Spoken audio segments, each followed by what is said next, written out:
Some people spend their entire lives waiting for someone to see their worth. For 42-year-old Roselene, that moment seemed like it would never come. In Valdris Castle, she was the forgotten daughter with gentle curves and a healing touch, passed over by every noble lord who sought younger, prettier brides. While others danced at grand feasts, she tended her herbs in quiet corners, invisible to all. But when the Alpha Vampire Lord Kael returns after 3 centuries, he sees something in Roselene that no mortal man ever noticed: her kindness, her strength, her unbreakable spirit. His choice to claim her as his bride shocks the entire kingdom and ignites a dangerous rebellion among the cruel nobles who once mocked her. Now Roselene must decide if she's ready to leave behind a life of shadows for an eternity of power. But can she survive becoming the woman everyone suddenly fears? Before we jump back in, tell us where you're tuning in from, and if this story touches you, make sure you're subscribed, because tomorrow I've saved something extra special for you. The morning mist clung to the ancient stones of Valdris Castle like whispered secrets, and Roselene moved through its familiar corridors with the practiced silence of one who had learned to make herself invisible. At 42, she had perfected the art of existing in the spaces between other people's lives, tending to her healing herbs, while the world of noble society flowed around her like a river around a forgotten stone. Her father's castle had been her prison and sanctuary for 20 years, ever since her mother's death had left her an awkward, round-faced girl in a world that valued sharp cheekbones and delicate wrists. Now, with gentle curves that court ladies whispered about behind painted fans and a heart too tender for the calculating games of noble marriage, Roselene had accepted her role as the spinster daughter who minded the herb garden and tended the sick, the healing satchel at her side, worn smooth by years of faithful service, contained treasures more precious than any jewels that adorned the court beauties. Rare moonwort for calming fevered minds, silver thistle for mending broken bones, and dragon's breath moss that could draw poison from the deadliest wounds. These plants responded to her touch as no suitor ever had, growing stronger under her care, sharing their secrets with the woman the world had deemed unworthy of love. This particular morning found her in the castle's herb garden, where the first touch of autumn painted the leaves in shades of amber and gold. The garden occupied a forgotten corner of the castle grounds, tucked between the kitchen walls and the old watchtower, where ivy grew thick enough to hide the crumbling stones beneath. Here, among the orderly rows of healing plants and the wild tangle of flowering vines that she allowed to grow as they pleased, Roselene felt most herself, not the overlooked daughter or the pitied spinster, but simply a woman who understood the quiet language of growing things. "Lady Roselene," called Martha, the head cook from the kitchen doorway. The older woman's voice carried the warmth that had sustained Roselene through countless lonely years. "Your father's asking for his morning tisane." The coughing kept him awake again. Roselene nodded, her hands already moving to select the proper herbs from her satchel. Lord Aldrich's health had been failing for months now, his strong frame gradually succumbing to the weight of years and the damp that seemed to seep into every stone of the ancient castle. She mixed elderflower for his fever, coltsfoot for the persistent cough, and a touch of willow bark to ease the pain in his joints that he tried so hard to hide from her. As she worked, her mind wandered to the conversation they'd had the night before. Her father, propped up in his great bed with pillows that seemed to dwarf his once powerful frame, had taken her hand in his and spoken words that still echoed in her heart. "My dear girl," he had said, his voice rough with illness and emotion, "I fear I have failed you. In protecting you from the cruelties of the world, I may have kept you from finding your place in it." She had protested, of course, but he had continued with the persistence of a man who felt time slipping away from him. "You have such gifts, Roselene, your healing touch, your gentle spirit, your ability to see goodness where others see only darkness. These are not the qualities of a woman meant to hide in shadows. Now, as she prepared his medicine with the same careful attention she brought to all her healing work, those words settled in her chest like seeds, waiting for the right season to bloom. Perhaps her father was right. Perhaps there was more to her life than the quiet corners and forgotten spaces she had claimed for her own.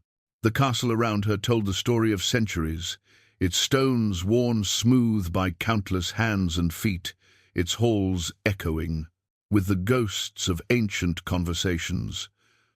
Valdris had been built to withstand siege and storm, its thick walls and narrow windows, speaking of times when danger rode the mountain passes and enemies lurked in every shadow. Now it served as the seat of her father's modest holdings, a place where minor nobility gathered for hunting parties and harvest celebrations, where ambitious mothers brought their daughters to catch the eye of visiting lords. Roselene had watched countless such gatherings from her position at the edges, serving as hostess when her father's health demanded it, but never truly participating in the elaborate dance of courtship and alliance that drove noble society. She had seen how the young women preened and postured, how they studied each other with calculating eyes, measuring beauty and bloodline like merchants assessing precious goods. She had witnessed the cruel whispers that followed those deemed lacking, the dismissive glances that could wound more deeply than any blade. Lady Vivian Ashford, the Duke's niece, had been particularly skilled at such cruelties. Beautiful as a winter morning and twice as cold, she moved through the castle like a queen among peasants, her silk gowns rustling with superiority and her blue eyes sharp as winter ice. For years, she had made sport of Roselene's unmarried state, her cutting remarks delivered with a smile so sweet it made the poison all the more effective. "Poor dear Roselene," Vivienne would say to her circle of admirers, her voice carrying just far enough for its target to hear. "Still tending her little garden like a common servant, perhaps she believes the right herbs will transform her into someone marriageable." The other young ladies would titter behind their fans, their laughter like the sound of breaking glass, and Roselene would retreat deeper into her shadows, her cheeks burning with shame and her heart growing smaller with each cruel word. But there were others in the castle who saw her differently. The servants who came to her when their children fell ill, trusting her gentle hands more than the court physician's harsh remedies. The guards who sought her out when old wounds ached in damp weather, knowing she would never turn them away. The stable boys and kitchen maids who had learned that Lady Roselene's kindness was as reliable as sunrise, her compassion as deep as the mountain wells that fed the castle. Martha especially had become more mother than servant over the years. The cook's weathered hands and knowing eyes had witnessed every slight, every moment of loneliness, every small triumph in Roselene's quiet life. It was Martha who had taught her that worth was not measured in marriage proposals or court positions, but in the countless small kindnesses that made life bearable for those who had little hope. "You mark my words, child," Martha had said many times while they worked together in the kitchen. "Someday, someone will see what I see in you, someone worthy of your heart." Roselene had always smiled at such pronouncements, filing them away with other pleasant impossibilities, like eternal summer or gold that fell like rain. At 42, she had long since released the dream of romantic love, finding instead a different kind of fulfillment in her healing work and her quiet relationships with those who valued kindness over beauty. The castle's great hall stretched before her as she carried her father's medicine through corridors lined with ancient tapestries. Here, generations of Valdris lords had held court, their portraits watching from the walls with eyes that seemed to follow her movement. Her own likeness would never join them, the family line would end with her father's death, their modest holdings passing to a distant cousin who would likely sell the castle and scatter its contents to the winds. This knowledge sat in her chest like a stone, not entirely unwelcome. Perhaps it would be better for Valdris to pass into new hands, to become home to a family with young children and bright futures, instead of harboring only an aging lord and his spinster daughter who talked to plants and mixed potions in forgotten corners. As she climbed the curved stone steps to her father's chambers, Roselene caught sight of herself in one of the long mirrors that Vivian had convinced Lord Aldrich to install. The woman looking back at her bore little resemblance to the delicate beauties who graced the court. Her hair, a soft brown like autumn earth, was pulled back in a practical braid rather than arranged in elaborate coils. Her face, round and kind with lines that spoke of laughter and concern rather than calculation, would never launch ships or inspire poetry. Her body, full and strong from years of practical work, curved in ways that current fashion deemed unfavorable. But in that moment, something in her reflection caught her attention. Perhaps it was the way the morning light fell across her face, or the confidence that came from carrying medicine to ease her father's pain. But she saw something there that she had never noticed before. Strength. Purpose.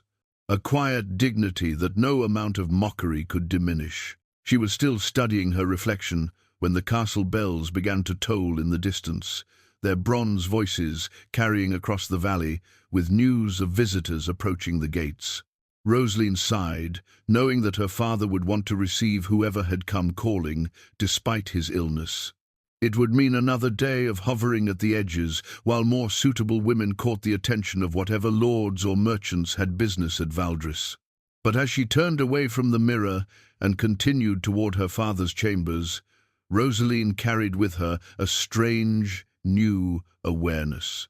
For the first time in years, she had looked at herself and seen not the woman others had rejected, but the woman she had chosen to become. And perhaps she thought with a flutter of something that might have been hope. That was the beginning of seeing herself as worthy of more than shadows and silence. The healing satchel at her side felt heavier somehow, weighted not just with herbs and remedies, but with the growing certainty that her story was not finished. Not yet. The blood moon hung over Valdris Castle like a crimson eye, casting everything in shades of copper and shadow. Roselene had never seen anything quite like it.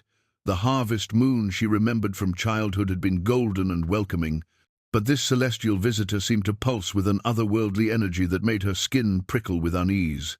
She stood at her chamber window, one hand pressed against the cool glass, watching the strange light transform the familiar landscape into something alien and beautiful. The ancient pendant at her throat, a family heirloom her father had given her that morning, grew warm against her skin. He had pressed it into her hands with trembling fingers, his eyes bright with fever, and something that might have been fear. "Your grandmother wore this," he had whispered, his voice hoarse from the illness that seemed to worsen with each passing day. "She said it would glow when the old powers stirred." I never understood what she meant until now. The pendant, a simple silver disc, etched with symbols she couldn't read, had seemed unremarkable in daylight. But now, under the blood moon's influence, it pulsed with a faint luminescence that matched the rhythm of her heartbeat. Below in the great hall, the sound of celebration drifted up through the ancient stones. Duke Magnus had arrived that afternoon with his usual retinue of noble companions, ostensibly to celebrate his engagement to Lady Catherine of Westmere. The feast had been planned for weeks, and despite Lord Aldrich's failing health, he had insisted on hosting the gathering with all the ceremony such an occasion demanded. Roselene had helped with the preparations, as she always did, arranging flowers from her garden and ensuring the servants had everything they needed. But when the time came to join the festivities, she had retreated to her chambers instead, claiming concern for her father's health. In truth, she couldn't bear another evening of watching from the edges while others lived the lives she would never know. The pendant grew warmer, and she glanced down to see its glow intensifying. Before she could wonder at this strange phenomenon, a commotion erupted from the courtyard below. Shouts echoed off the castle walls, followed by the sound of steel being drawn and horses crying out in distress. Roselene pressed herself against the window, straining to see through the blood-tinged darkness. A figure approached the castle gates. No, not approached, but glided, moving with an inhuman grace that made her breath catch in her throat. Even from her high window, she could see the power that radiated from this newcomer, like heat from forge fire. The man, if man he was, stood, tall and imposing in the crimson moonlight. His dark hair fell to his shoulders like black silk, and his pale skin seemed to absorb and reflect the strange light simultaneously.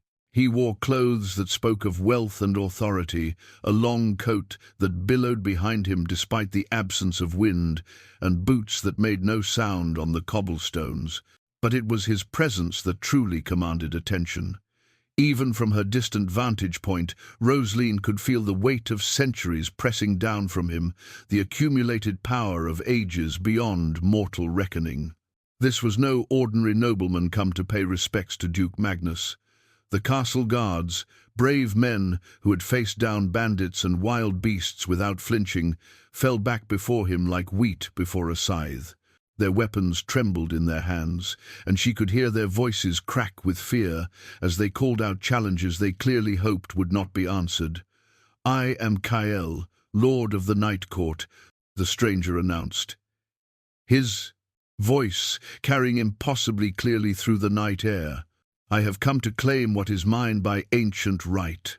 The blood moon pendant against Roselene's throat blazed with sudden heat, so intense she gasped and stumbled backward from the window.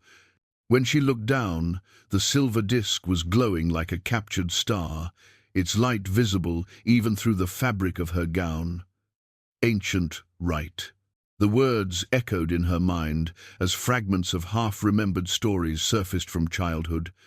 Tales her grandmother had whispered on winter nights when the wind howled through the mountain passes. Stories of the old compact, the treaty signed in blood and starlight between the vampire lords and the noble houses of the realm. She had dismissed them as fantasy, the sort of stories told to frighten children or entertain bored adults during long winter evenings. But now, watching this impossible figure stride toward her father's hall while her grandmother's pendant burned against her skin, those tales took on new and terrible significance. Below, in the great hall, she could hear the feast grinding to a halt. The sound of music and laughter died away, replaced by gasps of terror and the scrape of chairs as guests rose in panic. Duke Magnus's voice rose above the chaos, trying to restore order, but even his commanding tone wavered with uncertainty. Roselene gathered her skirts and ran from her chamber, her practical boots echoing against the stone floors as she descended the narrow servant's stair. She had to reach her father, had to warn him of whatever was coming. But even as she ran, part of her wondered what warning could possibly prepare anyone for the arrival of something that moved like living shadow and spoke with the authority of ages. She reached the great hall just as the massive oak doors swung open without any hand touching them. The torches along the walls flickered and dimmed as if the very light hesitated before this newcomer's power. The assembled nobles pressed back against the walls, their faces pale with terror, their fine clothes suddenly seeming as fragile as flower petals. Kael stepped into the hall with the fluid grace of a predator, his pale eyes sweeping across the assembled company with casual indifference. He was even more imposing up close, tall enough to tower over the tallest men present, with features that seemed carved from marble by a master sculptor. Beautiful and terrible in equal measure, he commanded the attention of every person in the room simply by existing in the same space. "Duke Magnus," he said, his voice carrying the musical cadence of someone who had learned speech in a different age. "How kind of you to gather the court for my return. Though I must say, your hospitality has declined somewhat in my absence." Magnus stepped forward, his face flushed with wine and anger. "This is Lord Valdris Castle, creature. You have no authority here." Kael's smile was sharp as winter moonlight. "Authority? My dear Duke, I helped negotiate the treaties that established your family's holdings. I was ancient when your bloodline was still scratching for survival in mud huts. Do not speak to me of authority." The pendant at Roselene's throat pulsed with each word, growing so hot she feared it might burn through her skin. She pressed herself against the servants' entrance, hidden in the shadows that seemed deeper and more concealing than they had any right to be. "The old compacts are void," Magnus declared, though his voice lacked conviction. "The vampire courts have no claim on mortal lands." "The compacts endure," Kael replied with terrible patience, "as do the debts they entail. I have come to collect what is owed, and to choose a bride, as is my right under the ancient agreements." A collective gasp arose from the assembled nobles.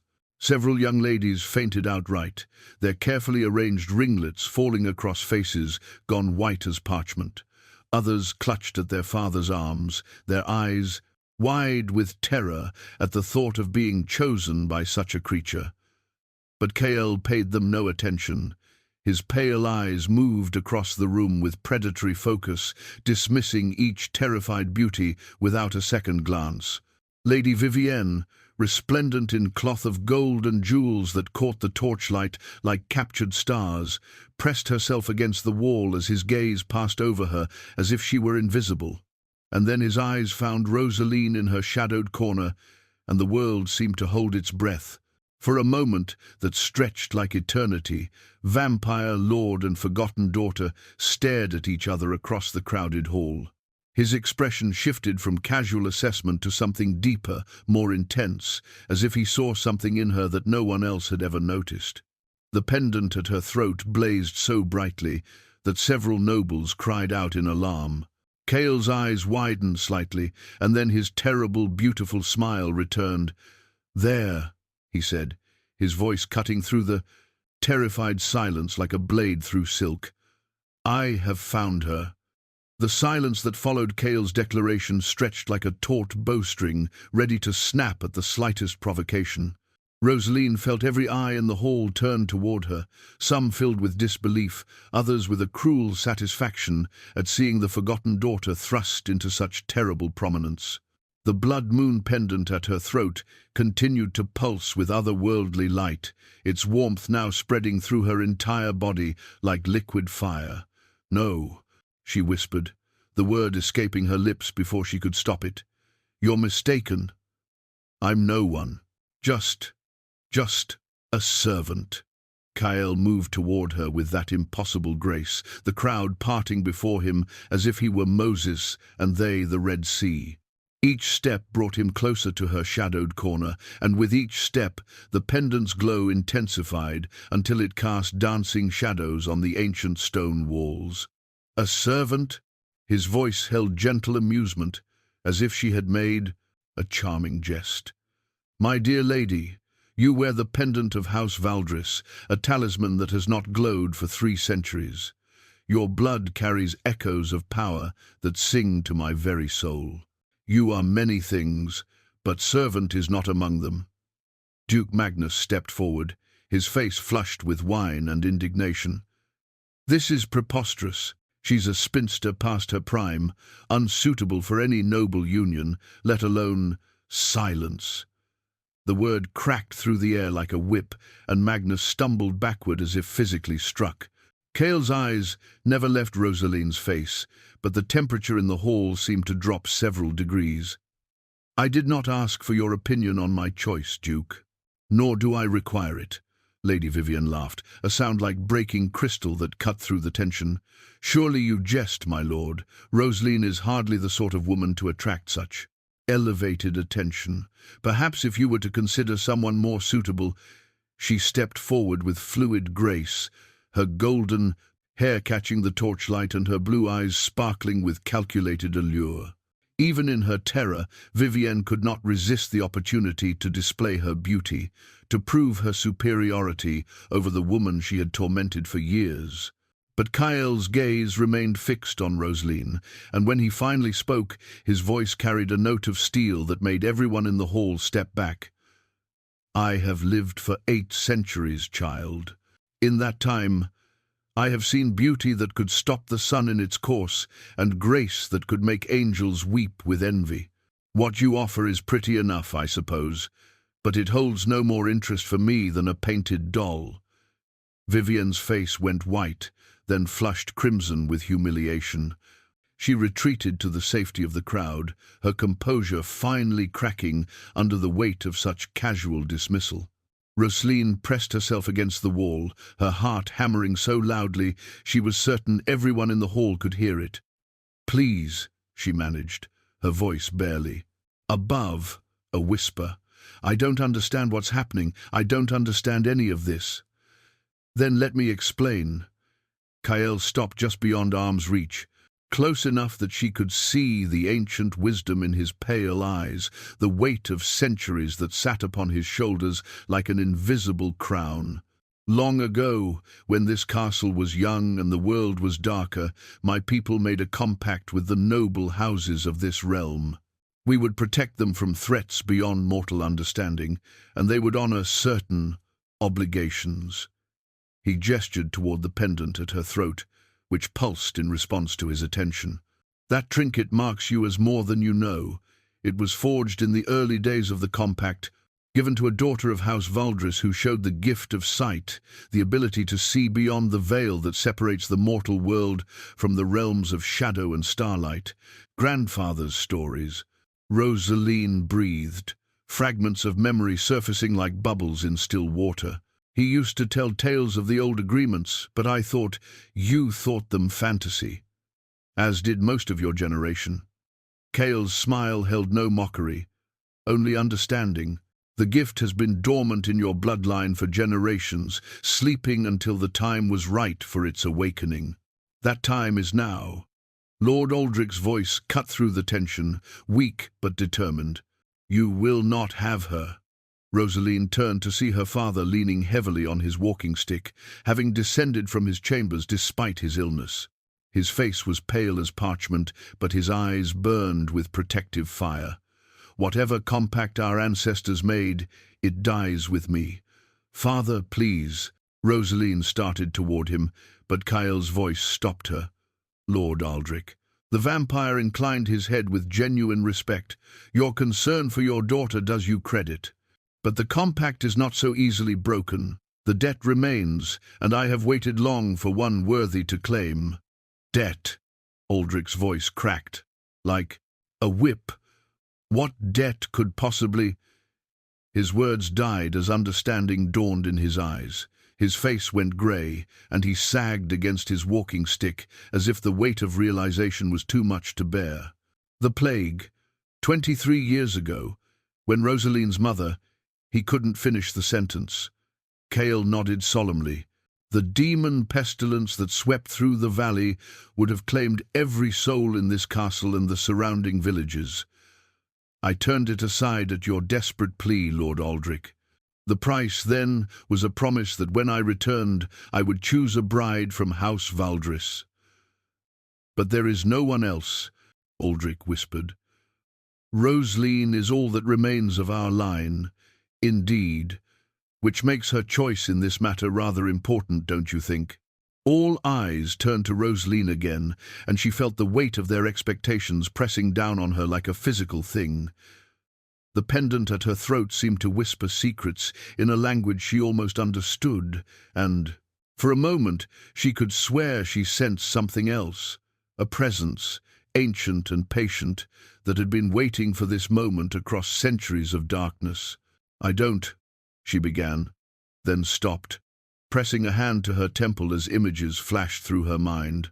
A woman with her eyes standing in this very hall, wearing the same pendant, darkness pressing against the castle walls like a living thing, held back only by will and power beyond mortal comprehension. A promise made in desperation, sealed in blood and starlight. "You see," Kael said quietly, and she realized he had moved closer while she wrestled with the visions. "The sight awakens in you, even now. Your ancestor understood what was at stake when she made the original compact.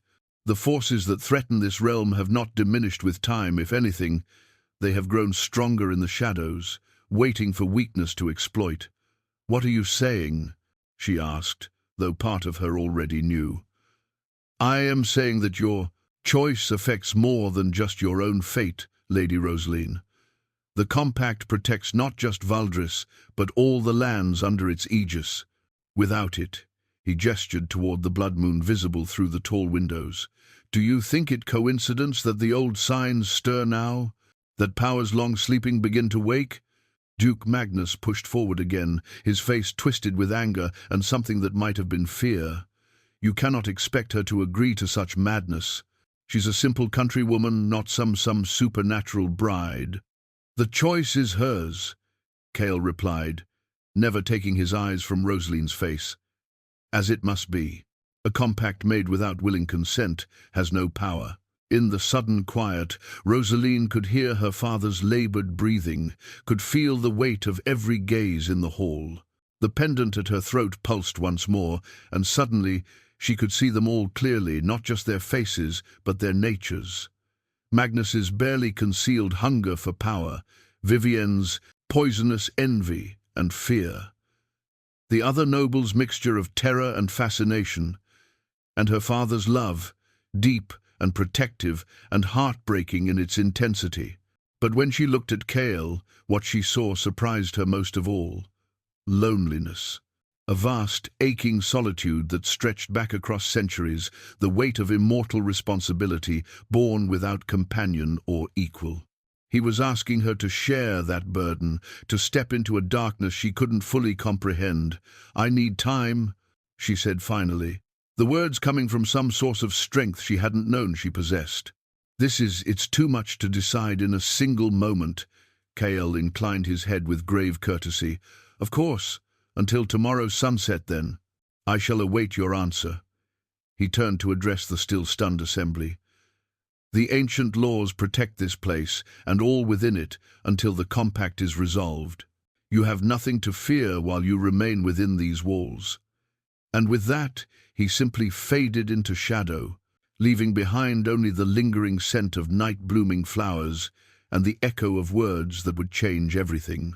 The hours after Kael's departure passed in a haze of whispered conversations and fearful glances. The noble guests huddled together in small groups, their voices low and urgent as they debated what they had witnessed. Some spoke of fleeing the castle before dawn, while others argued that nowhere would be safe if ancient compacts were indeed stirring to life. Duke Magnus paced the great hall like a caged wolf, his face dark with fury and calculation. But Roselene noticed none of this. She had retreated to the castle's forgotten library, a dusty chamber tucked away in the oldest part of the keep, where generations of Valdris lords had accumulated books, scrolls, and documents that chronicled their family's long history.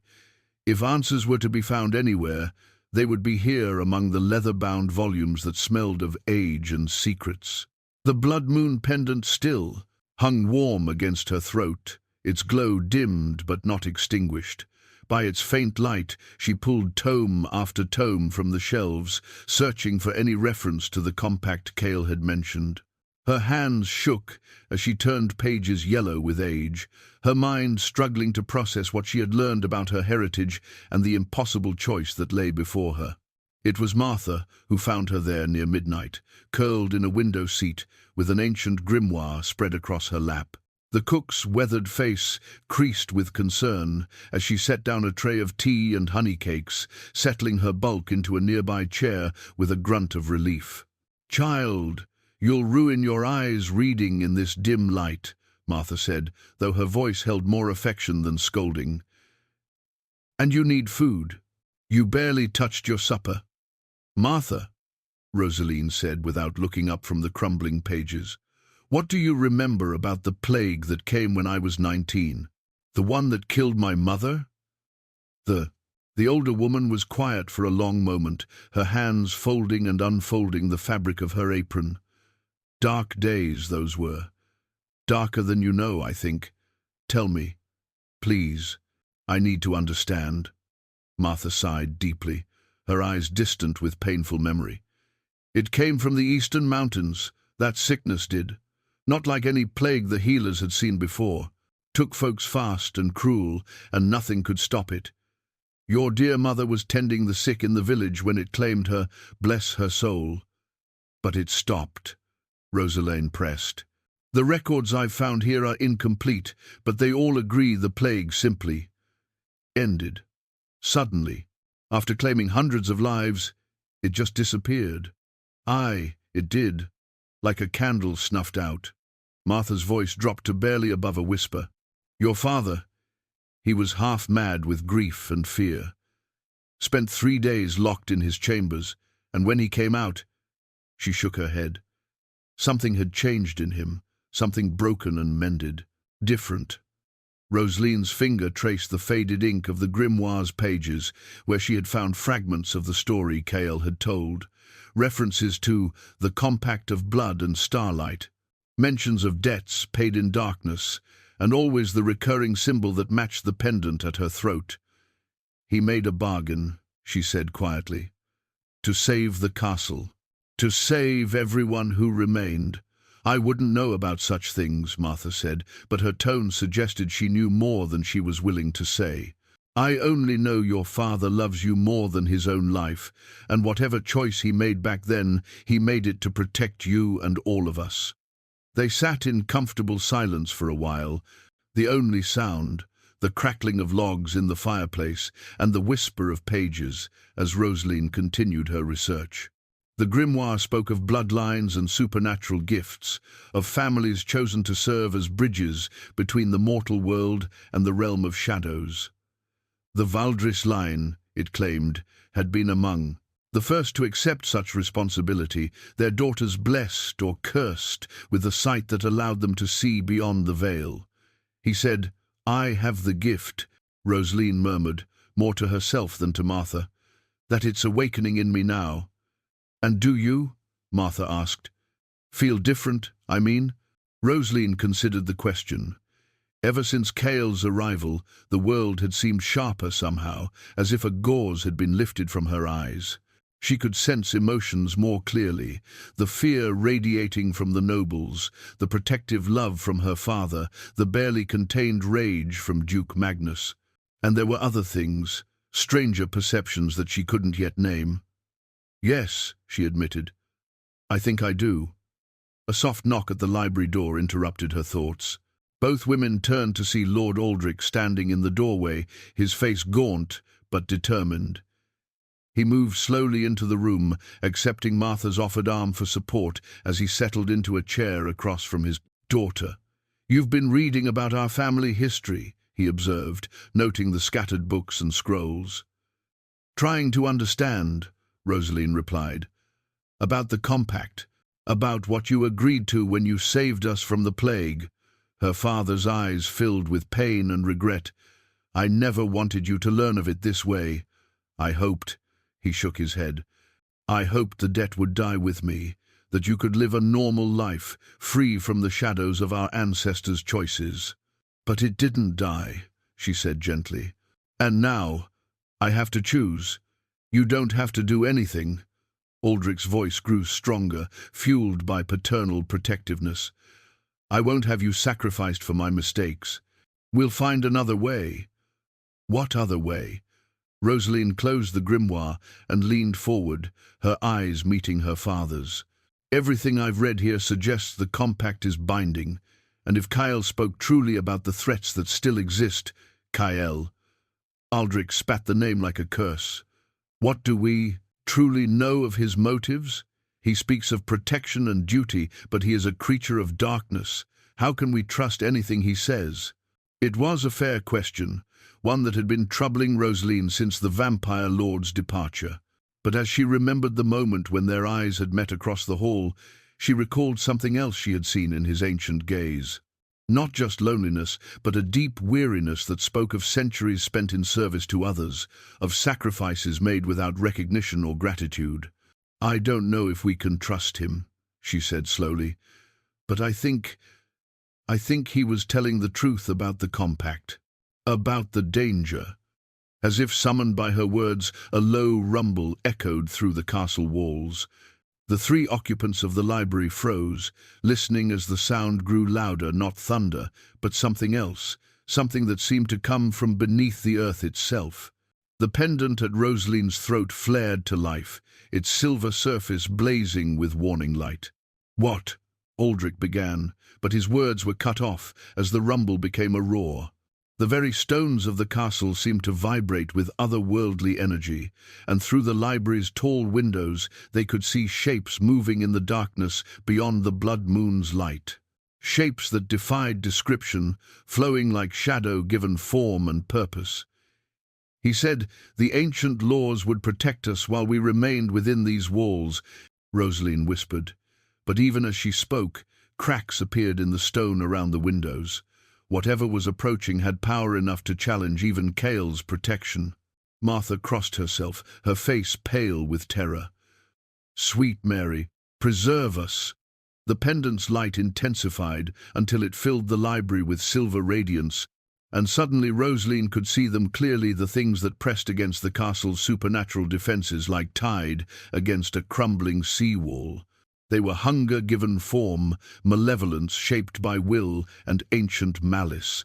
And they were testing the barriers that kept them at bay, probing for weakness with patient, terrible intelligence. The compact isn't just about marriage, she realized, the truth hitting her like a physical blow. It's about power, about maintaining the balance that keeps these things from breaking through. Her father's face had gone grey with understanding. And without it, another crack appeared in the stone, wider this time. Through it seeped something that wasn't quite shadow, wasn't quite smoke, but carried the cold touch of the grave and the whisper of things that should not be. "Without it," Roselene finished, "nothing stands between them and everyone I care about." The choice that had seemed impossible just hours ago suddenly became clear. Not because it was easy, but because the alternative was unthinkable. She thought of Martha's kindness, of her father's love, of all the innocent people who would suffer if these ancient hungers were unleashed upon the world. The grimoire in her lap fell open to a page she hadn't seen before, revealing an illustration of a woman wearing the Valdris pendant. The woman's face bore a striking resemblance to Roselene's own, and beneath the image, in flowing script, were the words, "Those who would bridge two worlds must be willing to belong fully to neither." Outside, the roaring grew louder, and more cracks spider-webbed across the library walls. But Roselene felt a strange calm settling over her, the peace that comes with difficult decisions finally made. She understood now why Kael had chosen her, why the pendant had responded to his presence. This wasn't about her worthiness to be loved, it was about her willingness to love enough to sacrifice everything for others' protection. "I know what I have to do," she said quietly, and both Martha and her father turned to her with expressions of mingled hope and despair. The blood moon pendant pulsed once more against her throat, and in its light Roselene began to plan for a future she had never imagined possible. Dawn came grey and subdued, the blood moon finally setting behind the western mountains as if exhausted by the night's supernatural tensions. The castle's stones bore scorch marks where otherworldly forces had tested Kael's protective barriers, and several windows showed spiderweb cracks that hadn't been there before sunset. But the immediate threat had passed, leaving behind only the lingering scent of sulphur and the memory of things that pressed against the boundaries of the mortal world. Roselene found herself in the castle's chapel, a small stone sanctuary that had offered comfort to generations of her family. She knelt before the simple altar, her hands clasped around the pendant that had grown cool with the moon's departure, trying to find peace in the familiar ritual of morning prayers.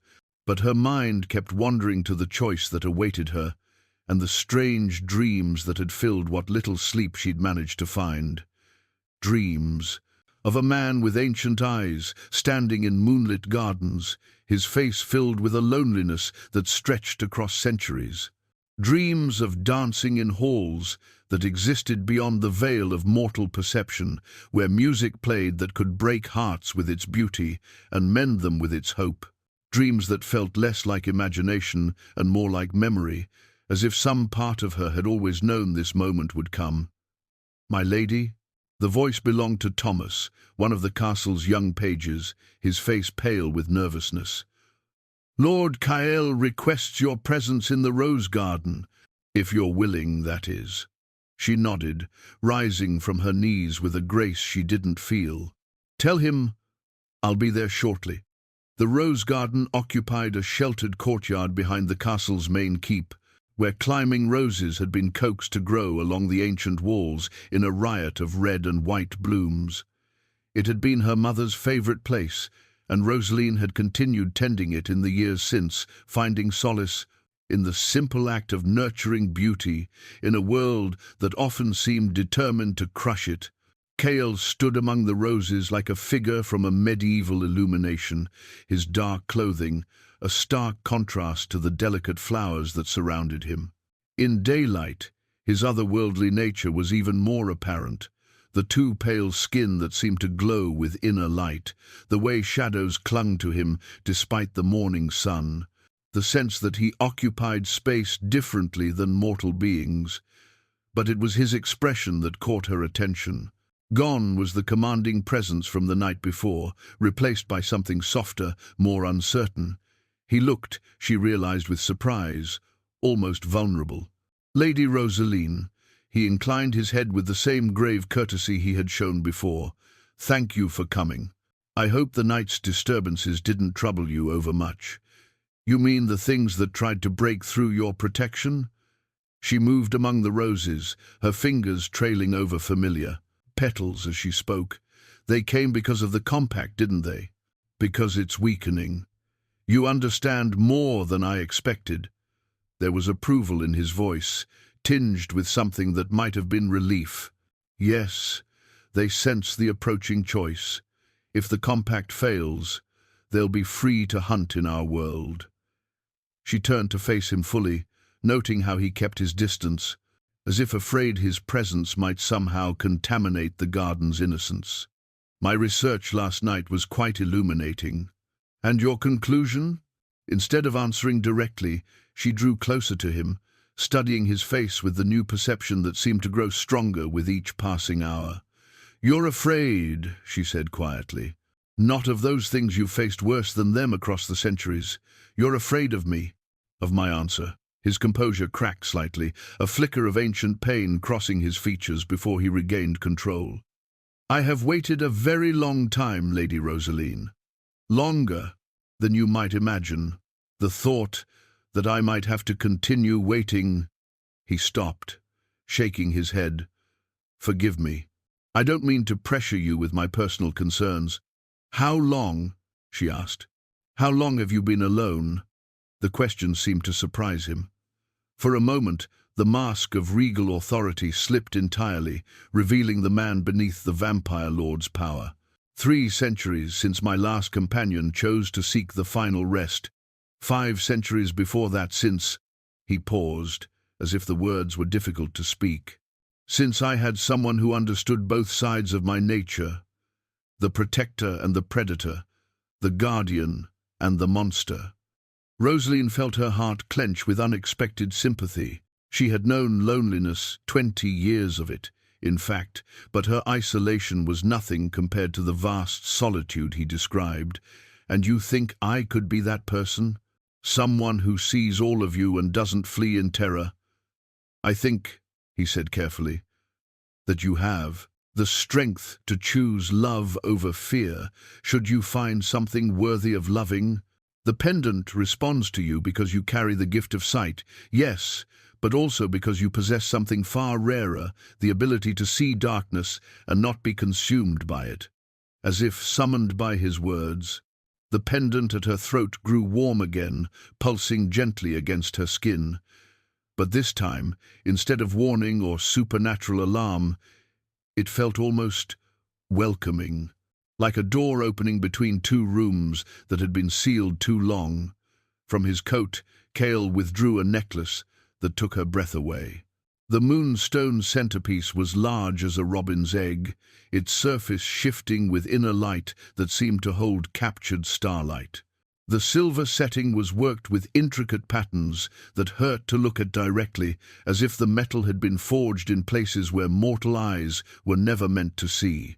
"The moonstone of binding," he said, his voice reverent, "forged in the earliest days of my kind, when the barriers between worlds were thin and such workings were possible. It creates a connection between souls, not compulsion, not control, but understanding. If you were willing to wear it, you could see into my memories, know the truth of what I offer and what it would cost." She stared at the necklace, recognizing its significance. This wasn't just jewelry, it was a key that would unlock secrets she might not be prepared to bear. "And you would see mine as well, if you allowed it. The binding works both ways, Lady Roselene. I would know your fears, your hopes, your dreams, everything that makes you who you are." His hands trembled slightly as he held the moonstone. "I won't lie to you, such intimacy can be overwhelming. Some have found it unbearable. But without it, how can I make an informed choice? You can't, which is why I offer it freely, despite the risk to us both." She looked at him for a long moment, seeing not the vampire lord who had terrified a hall full of nobles, but a man offering to bare his soul to a woman who might reject him. The vulnerability in that gesture moved her more than any grand declaration could have. "What would happen," she asked slowly, "if I said yes to the compact but no to whatever might grow between us personally? Could we make it work as simple alliance?" Pain flickered across his features, quickly suppressed. "The compact requires a true bond, forged in mutual respect if not love. Without it, the protection fails within a generation. But," he straightened, his voice growing formal again, "I would never force affection where none exists. If you find me tolerable enough to work alongside, that would be sufficient." The careful way he spoke, the resignation in his tone, told her everything she needed to know about his expectations. He was prepared to accept whatever scraps of companionship she might offer, grateful for even the pretense of partnership. The realization made her chest tight with an emotion she couldn't name. "Give it to me," she said suddenly.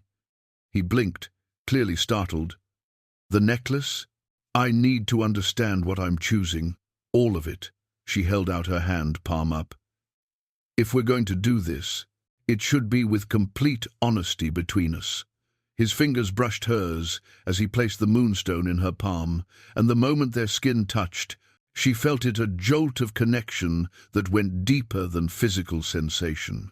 For just an instant, she glimpsed fragments of his memories. Empty halls where he walked alone, gardens where he tended flowers that only he would see. Nights spent watching over sleeping villages whose inhabitants would never know his name. "Are you certain?" he asked, and she could hear centuries of hope and disappointment warring in his voice. Instead of answering with words, she lifted the necklace and fastened it around her throat. The moonstone settled next to the blood moon pendant, and suddenly the world exploded into light and sensation as 800 years of memory crashed into her consciousness like a tide. The visions came in waves, each memory crashing into Roselene's consciousness with the force of lived experience. She saw through Kael's eyes as he walked battlefields where mortal armies fought creatures that should not exist, his sword cutting through shadow and flame to protect villages that would never know his name. She felt his exhaustion as he spent decades tracking a plague of wraiths through the northern wastes, his determination never wavering even as the cold seeped into his immortal bones. But more than the heroic moments, she experienced his solitude. Endless nights spent in empty castles, maintaining vigil over sleeping lands. The weight of decisions that affected thousands, made without counsel or companionship, the ache of watching mortal friends age and die while he remained unchanged, a guardian angel they could never truly know. When the flood of memories finally receded, Roselene found herself on her knees among the roses, Kael's hands steady on her shoulders as he murmured words of comfort in a language older than the castle's stones. The moonstone at her throat pulsed with gentle warmth, and she could feel his presence in her mind, not intrusive, but available, like a door left carefully ajar. "I'm sorry," he said, his voice tight with concern. "I should have warned you better about the intensity. The first connection is always beautiful," she whispered, cutting him off. She looked up at him, seeing his surprise at her choice of words. "Heartbreaking and beautiful, and so very lonely. How have you borne it for so long?" Through their new connection, she felt his shock at her reaction. Others who had shared the binding had spoken of the horror they'd witnessed, the terrible weight of immortal responsibility. None had seen the beauty in his sacrifices, the love that motivated his endless vigilance. "Because the alternative is unacceptable," he replied. "Simply because someone must stand guard, and I am suited for the task." She rose slowly, her legs still unsteady from the psychic experience, and was touched when he offered his arm for support. The simple courtesy felt different now, that she could sense his emotions, the careful restraint, the wonder at her acceptance, the fear that she might still reject him despite everything she had seen. "Show me," she said, her voice stronger now. "Show me what you're truly offering. Not just the compact or the protection, but what my life would be like beside you." He hesitated, clearly conflicted. "Some memories might be too much. Let me be the judge of that." She placed her hand over his heart, feeling the slow, steady rhythm that proved he was not the undead monster of common folklore. "I need to understand everything." He nodded reluctantly, then closed his eyes and opened his memories fully to her consciousness. This time, instead of the overwhelming flood of 8 centuries, she experienced carefully chosen moments that showed her the reality of his existence. She walked beside him through the Shadow Court, a realm that existed parallel to the mortal world, where vampire nobles gathered to debate threats and coordinate their protection of human lands. The politics were complex, ancient grudges and alliances shifting like tides, but she saw how Kael navigated them with diplomatic skill honed over centuries. She felt the pull of supernatural power as he demonstrated abilities she could barely comprehend, moving faster than mortal eyes could follow, sensing the emotional states of everyone around him, communing with creatures of shadow and starlight that served as his scouts and messengers. But she also experienced the careful control required to use such gifts responsibly, the constant vigilance needed to ensure power didn't corrupt purpose. Most revealing were the quieter moments.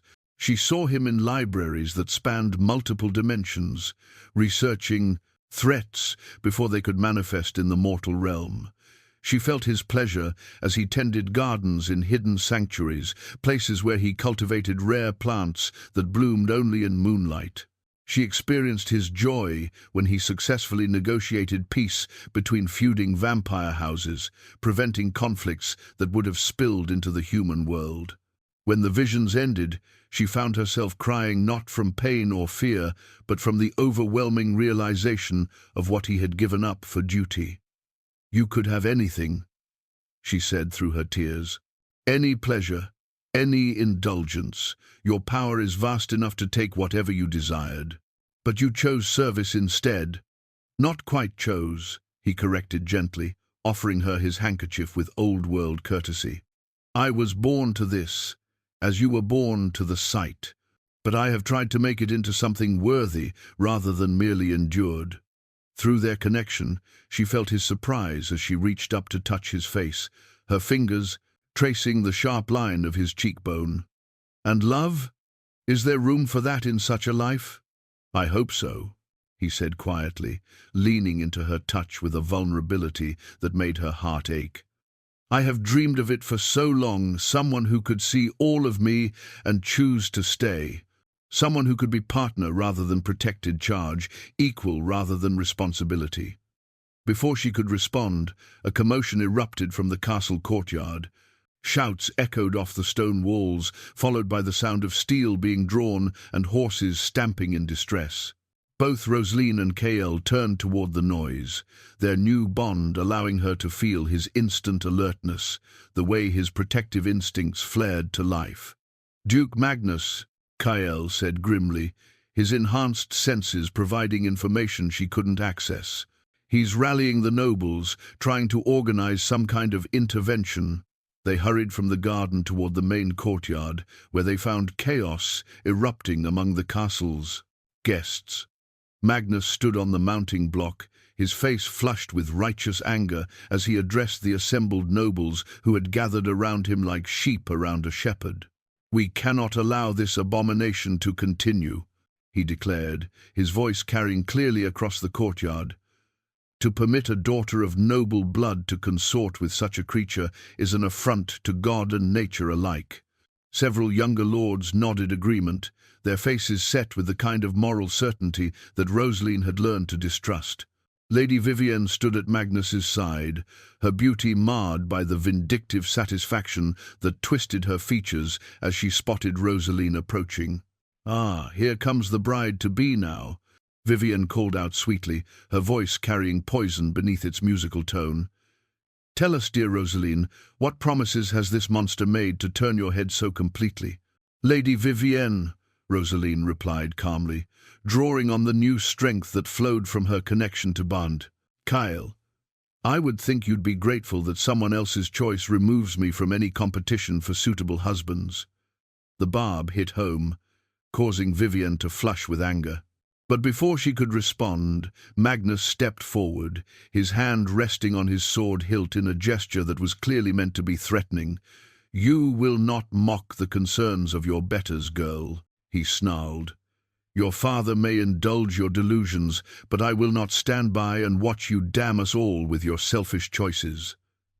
Kael moved slightly, placing himself between Roselene and the angry duke without seeming to do so deliberately.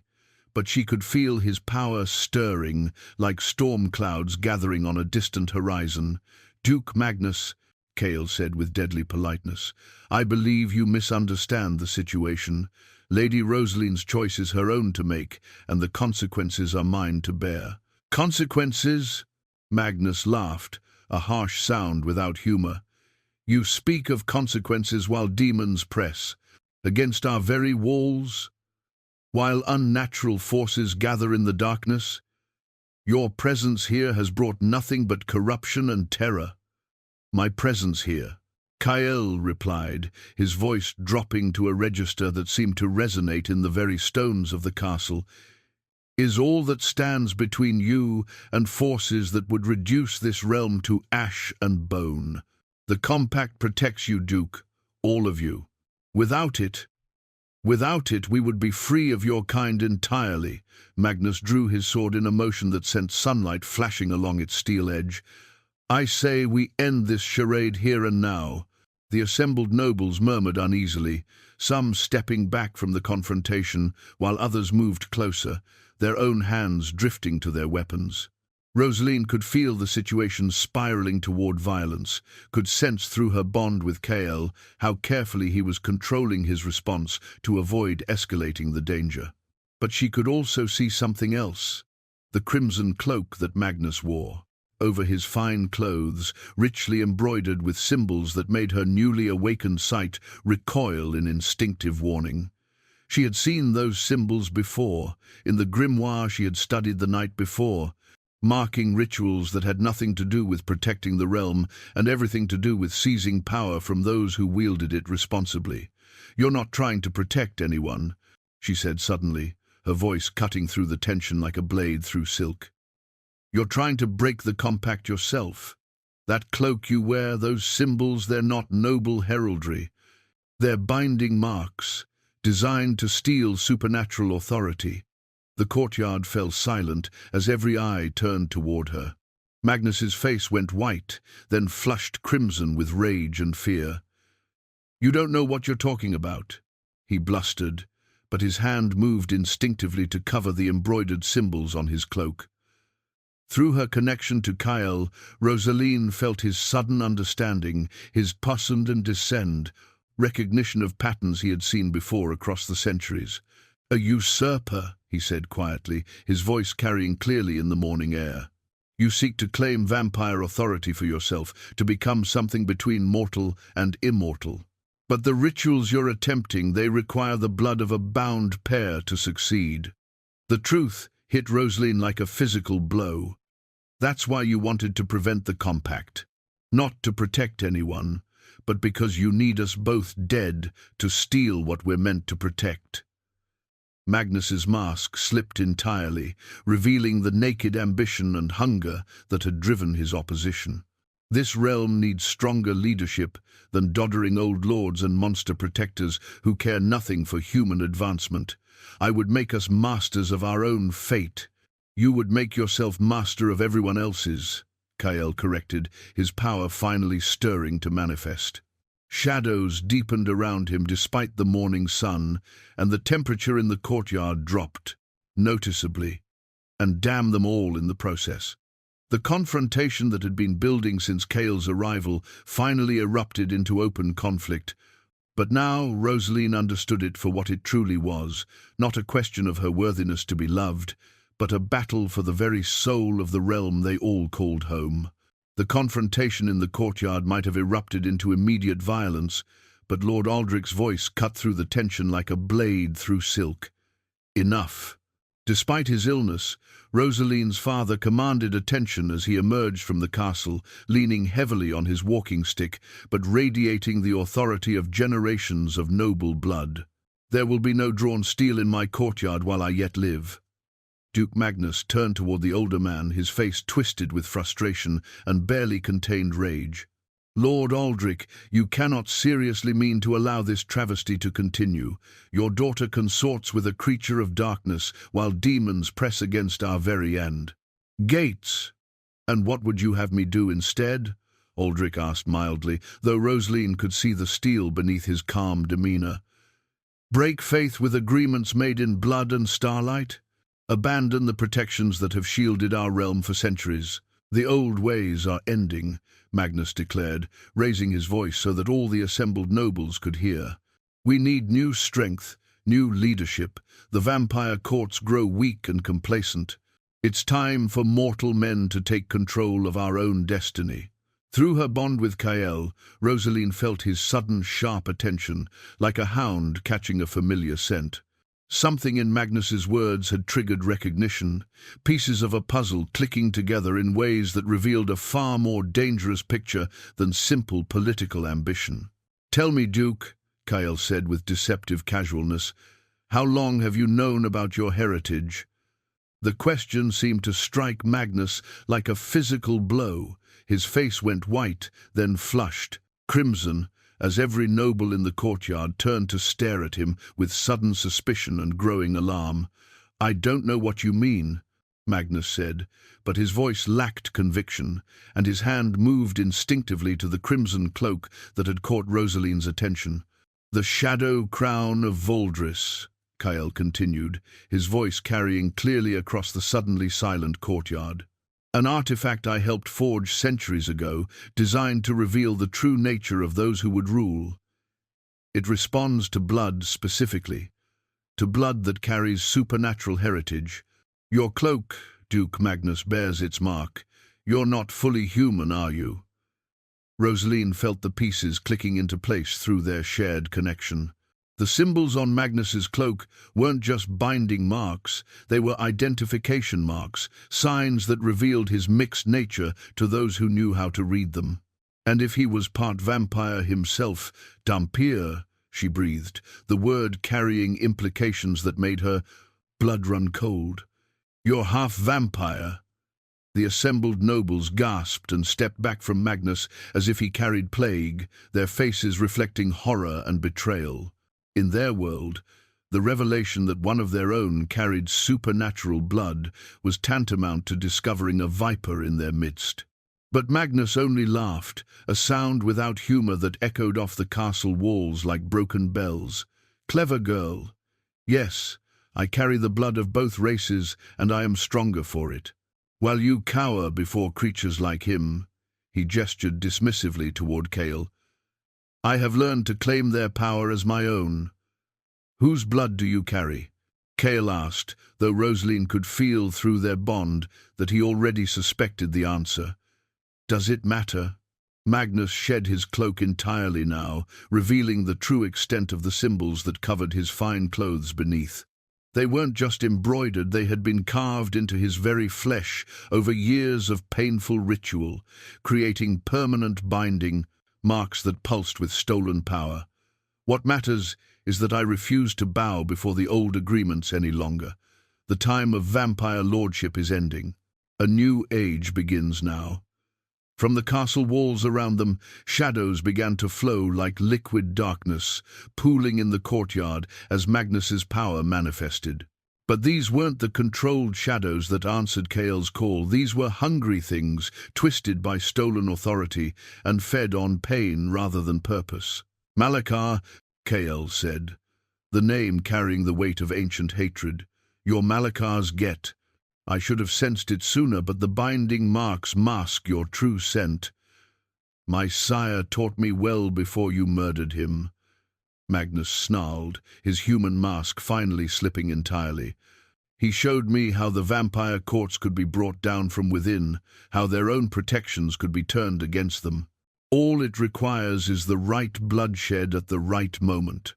Through her connection to Kael, Roselene experienced his memories of Malakar, a rogue vampire who had tried to overthrow the ancient agreements 3 centuries ago, seeking to rule both mortal and supernatural realms through fear and domination. Kael had been forced to destroy him after a campaign that had devastated half the northern provinces, but apparently not before Malakar had sired offspring who carried on his ambitions. The compact isn't weakening on its own, she realized with growing horror. You've been sabotaging it, working from within the noble courts to undermine the very agreements that protect us all. For 20 years, Magnus confirmed with vicious satisfaction, every slight adjustment to treaty terms, every delay in renewing protective rituals, every noble family convinced to withdraw their support, all my work. The barriers that keep the darkness at bay grow thinner each year because I will them to. The shadows around the courtyard thickened, and through them Roselene could glimpse the same hungry shapes that had pressed against the castle's defenses the night before. But now, she understood, they weren't just random predators drawn by supernatural disturbance. They were Magnus's allies, creatures he had been feeding with carefully orchestrated weakening of the realm's protections. And when the barriers fall completely? Kael asked, though his tone suggested he already knew the answer. When they fall, I will be the only one with power enough to stand against the chaos that follows. Mortal and vampire alike will have no choice but to accept my rule or perish in the darkness I've helped unleash. Magnus's smile was sharp as winter starlight.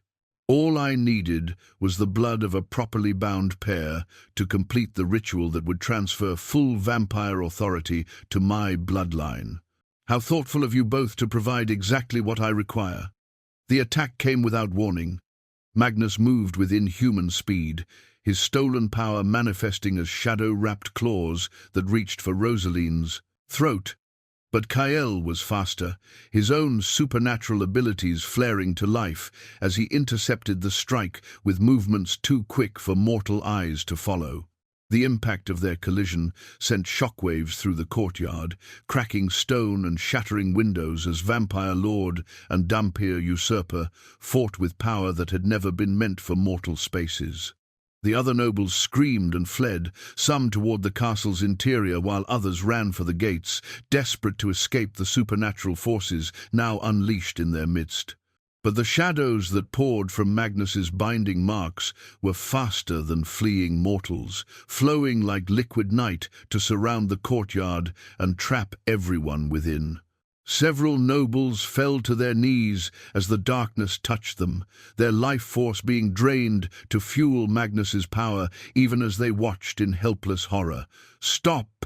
Roselene cried out, seeing innocent people suffering for Magnus's ambitions.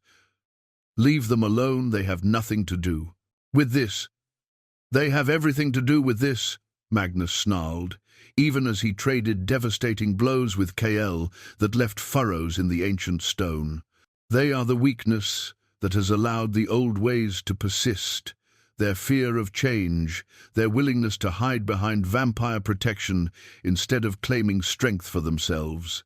They deserve whatever fate awaits them. Through her bond with Kael, Roselene felt his growing concern. Magnus's stolen power was considerable, enhanced by the blood he had been draining from innocents and the supernatural allies he had cultivated in the spaces between worlds. Worse, the ritual marks carved into his flesh were designed to grow stronger with each life they consumed, creating a feedback loop that could eventually make him unstoppable. The moonstone at Roselene's throat blazed with sudden insight as she understood the true scope of Magnus's plan. The compact wasn't just about protecting the mortal realm from supernatural threats. It was about maintaining the balance that kept both worlds stable. If he succeeded in destroying it while claiming vampire authority for himself, the resulting chaos would tear holes in reality itself, allowing things far worse than hungry shadows to pour through. "Kael," she called out, dodging a tendril of shadow that reached for her with predatory hunger. "The pendant, my family's pendant, it's connected to the original compact." Understanding flashed between them through their bond. The blood moon pendant wasn't just a marker of her heritage, it was a key, one of several artifacts created to maintain and renew the ancient agreements when necessary. But activating it would require a willing sacrifice, a choice to bind herself fully to the supernatural world and accept all the responsibilities that came with such a commitment. The choice she had been avoiding was now the only thing standing between the realm and disaster. As Magnus's power continued to grow and his shadow allies pressed closer to the terrified nobles, Roselene realized that her worthiness to be loved had never been the real question. The question was whether she was willing to love enough to sacrifice everything for the protection of others. The blood moon pendant pulsed against her throat, waiting for her decision.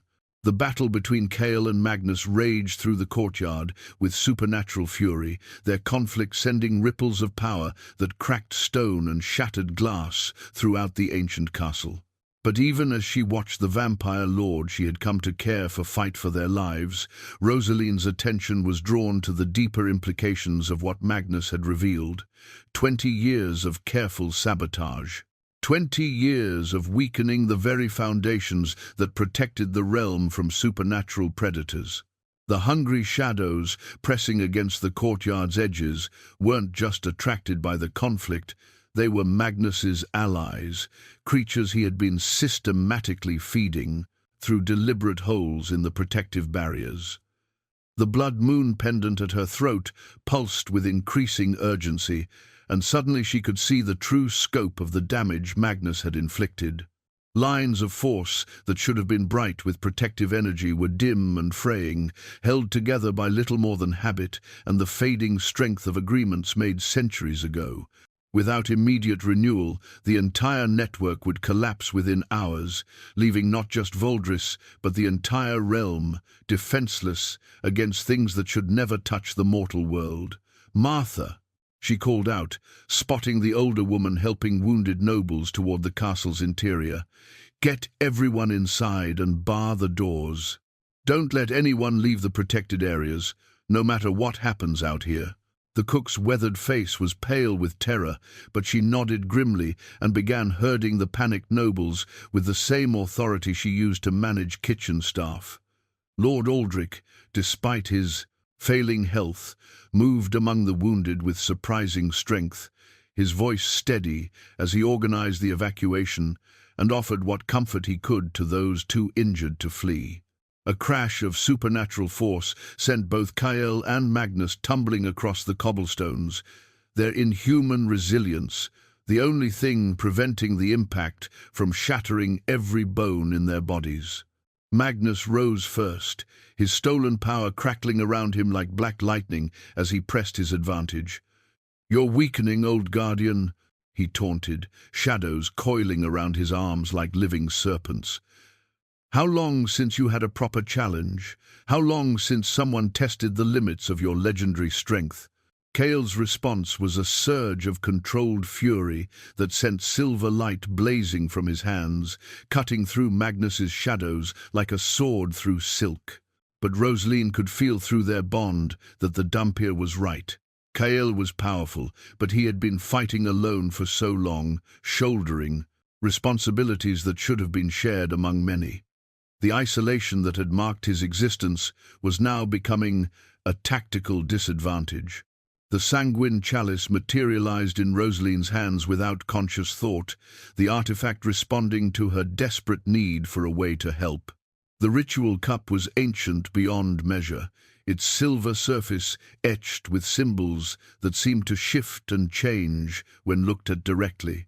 She had seen it in the shared memories from the Moonstone, a vessel used to formalize the bonds between vampire lords and their chosen companions, creating connections that strengthened both partners rather than weakening them. But using it would require more than just willingness to accept supernatural responsibility. The chalice demanded complete commitment, a choice to bind her fate permanently to Kael's and accept all the consequences that would flow from such a decision. There would be no going back, no return to the quiet life of healing herbs and invisible service that had defined her existence for 42 years. Through the Moonstone's connection, she felt Kael's awareness of her internal struggle, even as he continued to trade devastating blows with Magnus. His concern for her choice warmed her heart even in the midst of battle. His absolute refusal to pressure or influence her decision despite the dire circumstances they faced. "You have to choose." Magnus's voice cut through her thoughts like a blade. "Hide behind your monster protector or accept that the old ways are ending. There is no middle ground in what comes next." And suddenly, with crystalline clarity, Roselene understood that Magnus was wrong. This wasn't about choosing between old ways and new, between human and supernatural, between safety and sacrifice. It was about choosing love over fear, connection over isolation, service over selfishness. She had spent 20 years believing herself unworthy of love because others had failed to see her value. But the truth was that worthiness had never been the issue. The issue was whether she was brave enough to love completely, to give herself without reservation to something larger than her own comfort and security. The blood moon pendant blazed against her throat as she raised the sanguine chalice, its silver surface reflecting the supernatural energies that battled around them. "Kael!" she called out, her voice carrying clearly despite the chaos. "I'm ready." He turned toward her for just a moment, his pale eyes wide with surprise and something that might have been hope. "Roselene, you don't have to the danger." "I know the danger," she interrupted, stepping forward despite the shadows that reached for her with hungry tendrils. "I also know what happens if we fail. And I know that I'd rather face eternity with you than spend another day hiding from who I was meant to be." Magnus's snarl of rage echoed off the castle walls as he realized what she intended. "You think you're pathetic. Mortal devotion will make any difference. I have fed on the life force of dozens. My power grows with every breath you take." But even as he spoke, Roselene could see the fear beneath his bluster. The chalice in her hands represented something he couldn't steal or corrupt, a bond freely given, strengthened by mutual choice, rather than magical compulsion. Such connections were anathema to the stolen power he wielded, creating stability where he thrived on chaos. She pressed the chalice to her lips, tasting silver and starlight and the promise of forever. The moment the ancient metal touched her skin, power flooded through her, not stolen or borrowed, but earned through choice and commitment. Her healing gifts, enhanced by vampire blood, blazed to life with intensity that made her gasp. Through their bond, she felt Kael's amazement as her power joined with his, creating something neither could have achieved alone. His centuries of knowledge and strength combined with her innate compassion and healing touch, forging a partnership that was greater than the sum of its parts. "Together," she said, extending her free hand toward him across the battlefield. He didn't hesitate. Despite the danger, despite Magnus's renewed attack, Kael abandoned his defensive posture and ran toward her. The moment their fingers touched, the transformation completed itself in a blaze of silver and gold light that made the assembled shadows writhe in apparent agony.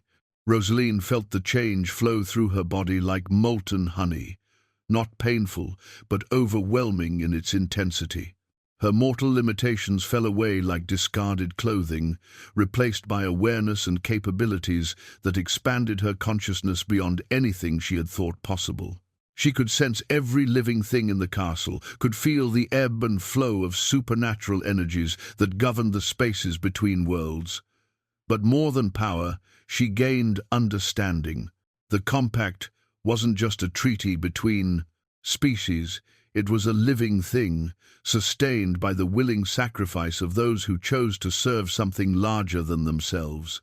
For too long, Kael had maintained it alone, but it had been designed to be shared, to be strengthened by bonds of love and mutual commitment rather than carried as a solitary burden. Impossible? Magnus breathed, his confident expression cracking as he felt the shift in power that Roselene and Kael's completed bond had created. "The old rituals have no strength against what I've built." "You're wrong," Roselene replied, her voice carrying new harmonics that seemed to resonate in the ancient stones around them.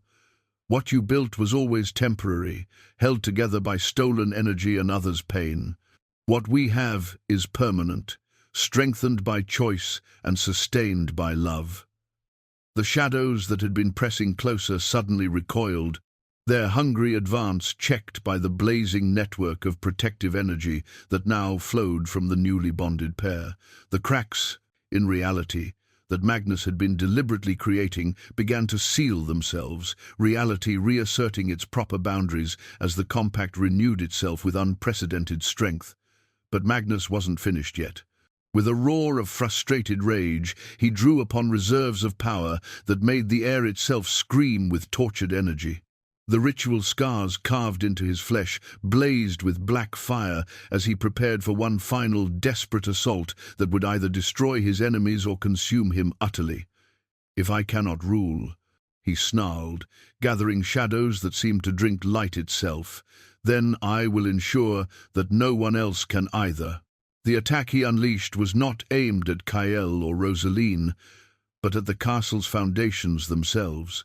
Targeting the very stones that had anchored protective rights for generations, his power sought to shatter the physical focus that made the supernatural defenses possible. If he succeeded, the resulting collapse would create a permanent breach between worlds that no amount of renewed bonding could repair. But Roselene was ready for him. Her enhanced perception had shown her his intentions the moment he began gathering power, and her newfound abilities allowed her to respond with speed that matched his own. The healing gifts that had defined her mortal life transformed into something far more profound, not just the power to mend wounds, but to restore what had been broken, to rebuild what had been torn down. Working in perfect synchronization with Kael, their combined will reached out to embrace the ancient stones, reinforcing them with power that flowed not from stolen energy, but from love freely given. The castle itself seemed to sigh with relief as protective rights that had been fraying for decades suddenly blazed back to full strength. Magnus's attack shattered against their defense like waves against an unbreakable shore, the stolen power he had accumulated for 20 years, proving no match for the authentic strength they wielded together. But the effort of channeling so much energy through ritual scars, not designed for such use, took a terrible toll on his half-mortal body.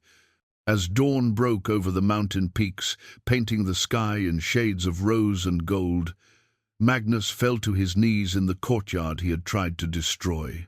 The shadows that had answered his call fled back to whatever realm had spawned them, and the hungry things that pressed against reality's boundaries retreated to safer distances. The immediate threat was over, but Roselene could feel through her enhanced senses that the real work was just beginning. The compact had been renewed and strengthened, but the damage Magnus had inflicted over 20 years would take time to fully repair. There would be other threats to face, other challenges that would test the bond she and Kael had forged. But for the first time in her life, she wasn't facing those challenges alone.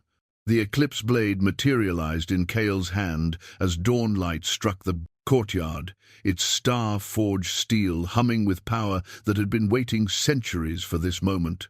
The weapon had been created during the last solar eclipse to witness the founding of the compact, blessed with the ability to harm any creature that threatened the balance between worlds, mortal or immortal, natural or supernatural. Magnus rose from his knees with the desperate fury of a cornered predator, the ritual scars covering his body blazing with stolen power as he prepared for one final assault. But Roselene could see through her enhanced perception that his strength was failing, the stolen energy that had sustained him for 20 years, finally consuming the mortal half of his nature. "You think your pretty ceremony changes anything?" Magnus snarled, shadows writhing around him like living smoke. "I have spent decades preparing for this moment, every contingency planned, every weakness catalogued." But even as he spoke, Roselene felt the truth through her bond with Kael. Magnus's greatest weakness had always been his inability to understand what he was truly fighting against. He saw the compact as a restraint to be broken, a limitation on his ambitions. He had never grasped that it was actually a source of strength, a willing partnership that grew stronger through service rather than weaker through sacrifice. The first strike came without warning, Magnus moving with Vampire speed to rake shadow-wrapped claws toward Roselene's heart. But she was no longer the mortal woman who had cowered in corners while others lived the lives she thought she could never have. Power flowed through her transformed body like liquid starlight, and she moved to counter his attack with grace that surprised even herself. The eclipse blade swept between them, its star-forged edge meeting Magnus's claws in a shower of sparks that illuminated the courtyard with brief, brilliant flashes. The impact sent shockwaves through both combatants, but where Magnus staggered backward, with surprise at her newfound abilities, Roselene felt only the steady confidence that came from fighting alongside someone who understood her completely. Through their bond, she and Kael moved as one being with two bodies, anticipating each other's actions with the precision of dancers who had rehearsed their steps across lifetimes. When Magnus lunged toward Kael's left side, Roselene was already moving to block his escape route. When the Vampire tried to use stolen shadow magic to blind them both, Kael's power flowed through their connection to shield her sight, while her healing abilities mended the damage, his efforts to do the same. "Impossible!" Magnus roared, his careful control finally cracking as the reality of their partnership became undeniable. "You're mortal. You were nothing less than nothing, a spinster who couldn't attract a stable boy's attention." "You're right," Roselene replied calmly, her voice carrying new harmonics that seemed to resonate in the ancient stones around them. "I was nothing, by the standards you understand, but worthiness isn't measured in the superficial attractions you prize. It's measured in the willingness to give everything for something larger than yourself." Her enhanced healing abilities blazed to life, not to harm, but to restore. The protective rites that Magnus had spent decades weakening began to strengthen under her touch, reality reasserting its proper boundaries as the compact renewed itself with unprecedented vigor. The Vampire's response was a scream of rage that shattered windows throughout the castle. Drawing upon reserves of stolen power that made his body smoke with contained energy, he abandoned all pretense of strategy in favor of raw, destructive force. Shadows erupted from the ritual scars covering his flesh, reaching out to drain life from everything they touched. But Kael was ready for him. 8 centuries of experience had taught the Vampire Lord to recognize desperation when he saw it, and Magnus's final gambit was exactly the kind of reckless assault that experience could counter. The eclipse blade moved in patterns too complex for mortal eyes to follow, its star-forged edge cutting through stolen shadows as easily as morning sunlight dispels midnight's darkness. Each strike weakened Magnus further, the stolen power he had accumulated bleeding away like water through a broken vessel. But each strike also pushed him deeper into the corner of desperation, making him more dangerous even as it made him weaker. The attack that nearly succeeded came from an unexpected direction. Instead of targeting Kael or Roselene directly, Magnus struck at the castle itself. His remaining power focused on the ancient stones that had anchored protective rites for generations. If he could shatter the physical focus that made the supernatural defenses possible, the resulting collapse would create chaos, enough for him to escape and perhaps try again when the realm was less prepared. But he had forgotten that Roselene was no longer merely human. Her enhanced perception showed her his intentions the moment he began channeling power toward the foundations, and her transformed abilities allowed her to respond with speed that matched supernatural reflexes. Working through their bond, she and Kael reached out together to embrace the threatened stones, their combined will reinforcing ancient masonry with power that flowed not from theft, but from love freely given. The castle seemed to sing with renewed strength as protective rites blazed back to full power, creating a network of defense that spanned not just Valdris, but the entire realm it had been built to protect. Magnus's desperate assault shattered against their combined defense like ocean waves against an unbreakable cliff, the stolen energy he had hoarded for decades proving inadequate against the authentic strength they wielded together. The effort of channeling so much power through ritual scars not designed for such use took a visible toll on his half-mortal body, aging him years in moments as the stolen vitality that had sustained him finally began to fail.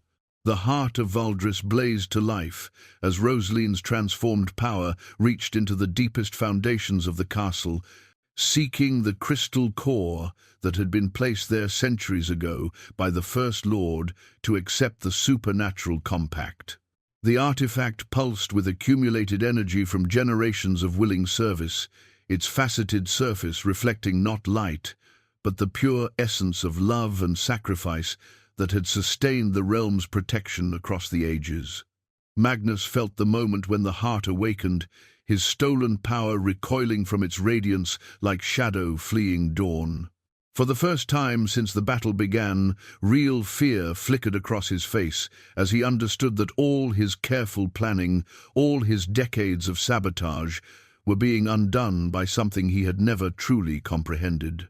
"No," he whispered, then roared the word, with desperate fury. "I will not be denied. I am the heir of Malakar. I am the future of this realm." But even as he spoke, his body was failing him.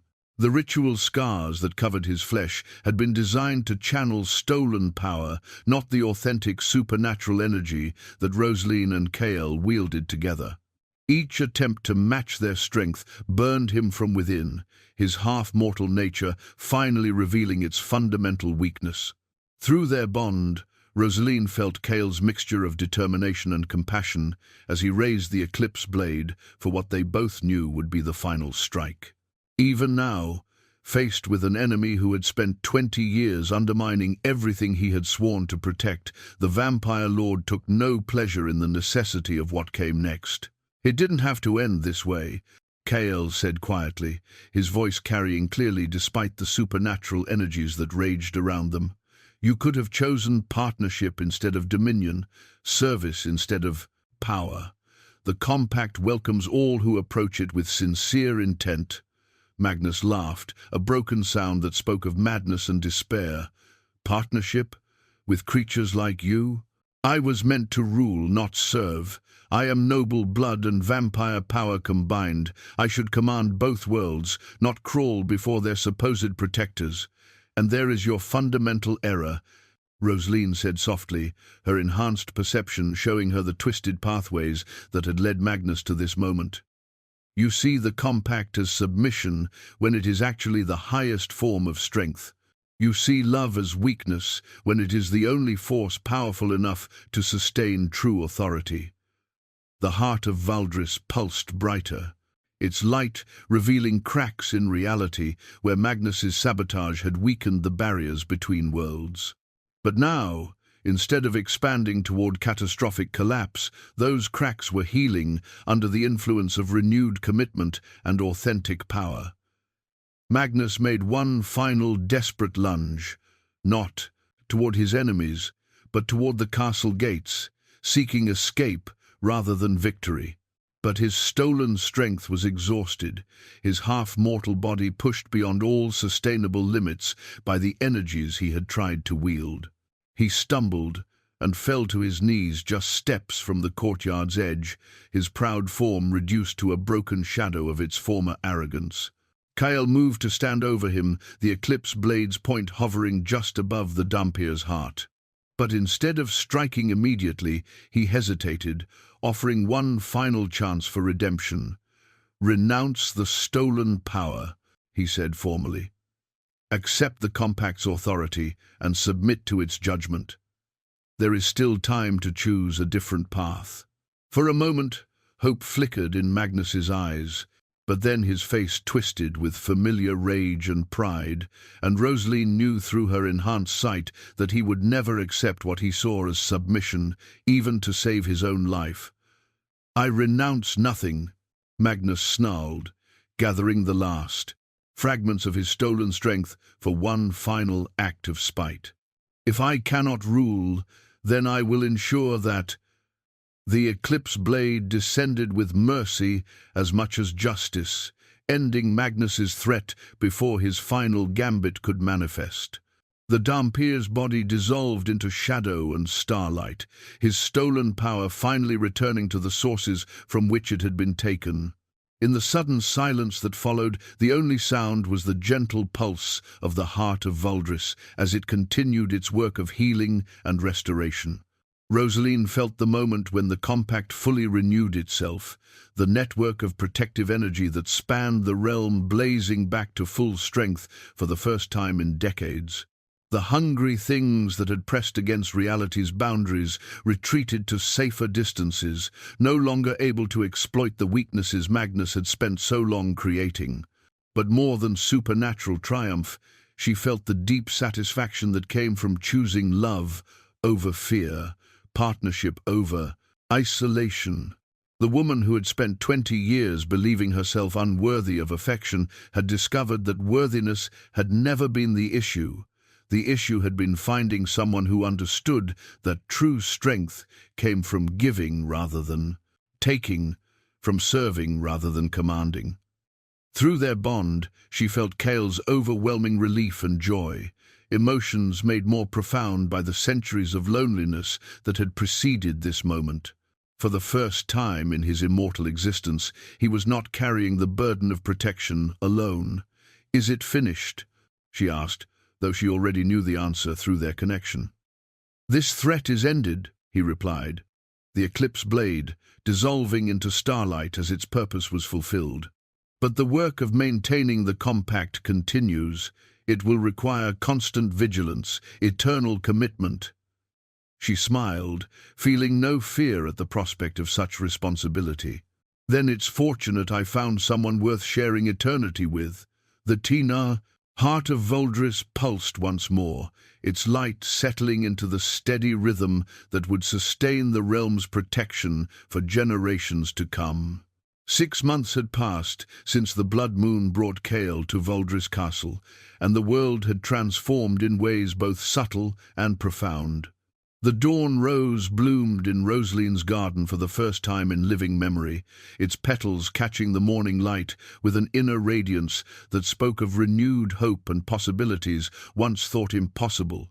Roselene knelt among the flowers, her transformed senses allowing her to feel the pulse of life that flowed through every growing thing. Her healing abilities, enhanced by vampire blood but guided by a mortal's compassion, had become something unprecedented, a bridge between supernatural power and human need that brought comfort to creatures of both worlds. The castle around her had changed as well. Where once shadow and silence had marked the forgotten corners where she used to hide, now light, and laughter filled halls that had been grim for too long. The nobles who had survived Magnus's assault had returned with new understanding, their terror transformed into respect for the woman who had sacrificed her mortality to protect them all. "My lady," Martha called from the kitchen doorway, her voice warm with the affection that had sustained Roselene through countless lonely years. "Lord Kael is asking for you in the great hall. Something about visitors from the Shadow Court." Roselene smiled, brushing soil from her hands as she rose from the garden bed. The simple title of lady carried new meaning now, not because she had married nobility, but because she had chosen to serve something greater than herself. The transformation had left her changed in ways both visible and hidden. Her eyes now held flecks of silver that caught moonlight, her skin bore a subtle luminescence that spoke of supernatural heritage, and her presence carried the quiet authority of someone who had faced darkness and emerged stronger. But the most profound change was internal. The woman who had spent 20 years believing herself unworthy of love had discovered that worthiness was not something granted by others' approval, but something claimed through willingness to love without reservation. She found Kael in the great hall, his dark hair catching the light as he bent over documents spread across the massive oak table. The contrast between this scene and their first meeting struck her with gentle humor. Where once he had commanded through supernatural authority, now he worked with the quiet diligence of someone who understood that true leadership meant service rather than dominion. 3 visitors from the Shadow Court waited beside him, their otherworldly beauty marking them as ancient vampires who had come to witness the renewed compact for themselves. But when they saw Roselene enter, their expressions shifted from formal courtesy to something approaching awe. "Lady Roselene," the eldest among them said, inclining his head with profound respect, "the Shadow Court extends its gratitude for your sacrifice. The renewal you and Lord Kael have achieved exceeds our most optimistic expectations." Through her bond with Kael, she felt his pride in her accomplishments, his wonder at the strength she had discovered within herself. But more than that, she felt his love, not the desperate need of someone seeking completion, but the deep appreciation of someone who had found a true partner. "The sacrifice was willing," she replied simply, "and the rewards have been beyond imagining." She moved to stand beside Kael, their connection deepening as their hands touched. The documents on the table told the story of the past 6 months, requests for aid from villages plagued by supernatural threats, reports of successful negotiations between human and vampire territories, plans for expanding the protective network to cover regions that had been left vulnerable by centuries of neglect. The work was endless, demanding constant vigilance and frequent travel to places where the barriers between worlds wore thin. But it was also profoundly fulfilling, each success strengthening the bonds that held reality together, while helping both mortals and immortals find ways to coexist peacefully. "There is one matter that requires your attention," the eldest vampire continued, producing a scroll sealed with silver wax. "A formal request from the eastern provinces, where reports suggest another Dhampir may be attempting to replicate Magnus's methods." Roselene felt Kael's immediate alertness through their bond, his protective instincts flaring at the thought of renewed threat, but she also felt her own response, not fear, but a calm readiness to face whatever challenges awaited them. "When do we leave?" she asked, her voice steady with confidence that would have amazed the timid woman she had been just months ago. "Tomorrow, if you're willing," Kael replied. "Though I should warn you, the journey will take us through territories where your new nature will be tested. Not all supernatural creatures are as civilized as the Shadow Court." She smiled, remembering how such warnings would once have sent her retreating to the safety of her herb garden. Now they represented opportunities to grow stronger, to prove that love was indeed more powerful than fear. "I'm ready," she said, and meant it completely. As the visitors from the Shadow Court took their leave, promising to provide what assistance they could for the Eastern mission, Roselene found herself drawn back to the window where she had first seen Kael approach the castle. The blood moon was gone, replaced by gentle afternoon sunlight that painted the familiar landscape in shades of gold and green. But it was not the same view she had seen that fateful night. The protective energies that flowed from the renewed compact were visible to her enhanced sight, threads of silver light that connected Valdris to every other place where the barriers between worlds needed reinforcement. She and Kael had become the heart of a network that spanned continents, their love transformed into a force that protected millions who would never know their names. "Do you ever regret it?" Kael asked quietly, moving to stand beside her at the window. "The life you gave up for this one?" She considered the question seriously, thinking of the quiet woman who had spent 20 years hiding in shadows, convinced that she was destined for invisibility and loneliness. That woman had possessed strength she had never recognized, but she had also lived within limitations that now seemed impossibly small.